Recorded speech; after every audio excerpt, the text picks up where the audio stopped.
Hi అండి అందరికీ welcome to my channel Rama Tejavath diary vlogs. ఈరోజు మన వీడియోలో ఈ కట్టె పొంగలి రెసిపీని చూడబోతున్నాము. దుర్గా నవరాత్రులు వచ్చేస్తున్నాయి కాబట్టి 9 రోజులు 9 ప్రసాదాలు మన వీడియోలో అయితే రాబోతున్నాయి. మొదటి రోజు అమ్మవారికి నైవేద్యంగా కట్టె పొంగలిని అయితే సమర్పిస్తారు. సో ఈ రెసిపీని ఎలా తయారు చేయాలో మనం చూసేద్దాము. సో ఈ రెసిపీకి కావాల్సిన పదార్థాలు 1 కప్పు బియ్యము, 3/4 కప్పు దాకా పెసరపప్పు అండి. సో 1 కప్పు బియ్యాన్ని మనం ఏ గిన్నెలో అయితే కట్టె పొంగలి చేద్దాము అనుకుంటున్నామో అదే గిన్నెలోకి 1 కప్పు బియ్యము, 3/4 కప్పు దాకా పెసరపప్పు వేసుకొని 2-3 సార్లు కడిగేసి అందులోనే మనము వాటర్ పోసేయాలండి. సో 1 కప్పుకి 7 కప్పుల దాకా మనమైతే వాటర్ పోయాలి. సో బియ్యం ఏ కప్పుతో అయితే తీసుకున్నామో అదే కప్పుతో 6 నుంచి 7 కప్పుల దాకా వాటర్ అయితే పడుతుంది. సాల్ట్ కూడా వేసుకోవాలండి. నేను సాల్ట్ అందులోనే వేసుకున్నాను. సో చూస్తున్నారు కదా, ఒక 5 మినిట్స్ పాటు హై ఫ్లేమ్లో పెట్టామంటే పొంగు అయితే వచ్చేస్తుందండి. ఒక్క పొంగు వచ్చిన తర్వాత మనము 1 టేబుల్ స్పూన్ మిరియాలను అయితే యాడ్ చేసుకోవాలి. మిరియాలు మన కట్టె పొంగలికి చాలా ఘాటుదనాన్ని ఇస్తాయండి. అసలు కట్టె పొంగల్ అంటేనే ఘాటుగా ఉండాలి కదా. సో మిరియాలు అయితే కంపల్సరీగా యాడ్ చేసుకోండి.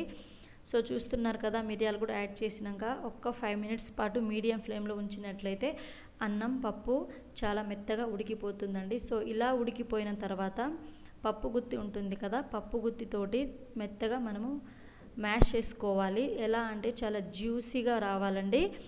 సో ఇలా ఉంటేనే మనము కట్టె పొంగలి చాలా చిక్కగా, చాలా జ్యూసీగా, చాలా టేస్టీగా ఉంటుంది. సో ఈ స్టేజ్లో మనము 1 టీ స్పూన్ దాకా మనము నెయ్యినైతే యాడ్ చేసుకోవాలి. నెయ్యినైతే యాడ్ చేసుకొని మంటను మాత్రం లో ఫ్లేమ్లో ఉంచాలండి. ఎందుకంటే మన కట్టె పొంగలి ఆల్రెడీ అయిపోయింది కాబట్టి లో ఫ్లేమ్లోనే ఉంచి మనం ఈలోపు ఇందులో మనం తాలింపు వేసుకోవాలి కాబట్టి తాలింపుకు కావాల్సిన పదార్థాలు మనం ఇప్పుడు చూసేద్దాము. సో పోపు గింజలు, ఆవాలు, జీలకర్ర అవన్నీ కలిపి ఉన్నాయండి. సో పోపు గింజలు, మిరియాల పొడి, పచ్చిమిర్చి, సన్నగా తరిగిన అల్లం ముక్కలు, కరివేపాకు, కొన్ని జీడిపప్పు పలుకులు. సో స్టవ్ మీద ప్యాన్ పెట్టేసి అయితే మనం ఫస్ట్ ఆయిల్ వేసేయాలండి. ఆయిల్ కానీ ఘీ కానీ మీరు వేసేయచ్చు.